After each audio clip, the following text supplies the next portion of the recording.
Odisha civil service परीक्षा OCS रे चासी झियो Mona Lisa दास 210 number rank रे कृतकार्य होइछथि। मोनालिसा घर पुरी जिला निमापड़ा ब्लॉक छणी जंग पंचायत अंतर्गत बिलसाही ग्राम।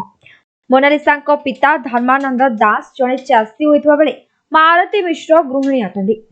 बहु अभाव अनटन भितर झील को पाठ पढ़ाई बोली धर्मानंद कहते। झील को यह सफलता मिलवा पर आम परिवार ग्रामवासी बहुत खुशी बोली मारती कहते।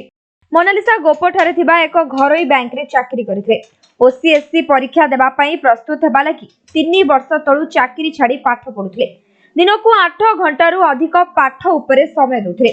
कठिन परिश्रम द्वारा आज मते सफलता मिलिछि। यार श्रेय पिता माता ग्रामवासी को मोनालिसा दैछथि। उप मुख्यमंत्री प्रभाती परिडा पूर्वतन मंत्री समीर रंजन दास मोनालिसा को शुभेच्छा जणाइथिबा बेले तांको निकटरू विभिन्न आडू अभिनंदन स्व छुटी बारे रैंक 210 एटा थर्ड अटेम्प्ट मोर तो बहुत लंबा परिश्रम पर रिजल्ट आसी तो खुशी निहाती बहुत लगुच।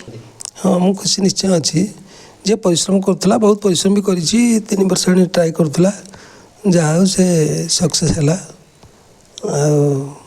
बहुत खुशी बहुत परिश्रम से करुला 3 वर्ष है जॉब छाड़ी बहुत कष्ट करुला सी भी खुशी आम समस्ते खुशी ग्रामवासी मैंने भी खुशी सांग साथी तार स्कूल कॉलेज काली ठारू फोन रो सुओ छुटुची। निमापड़ारू बसन नायक रिपोर्ट समय लाइव।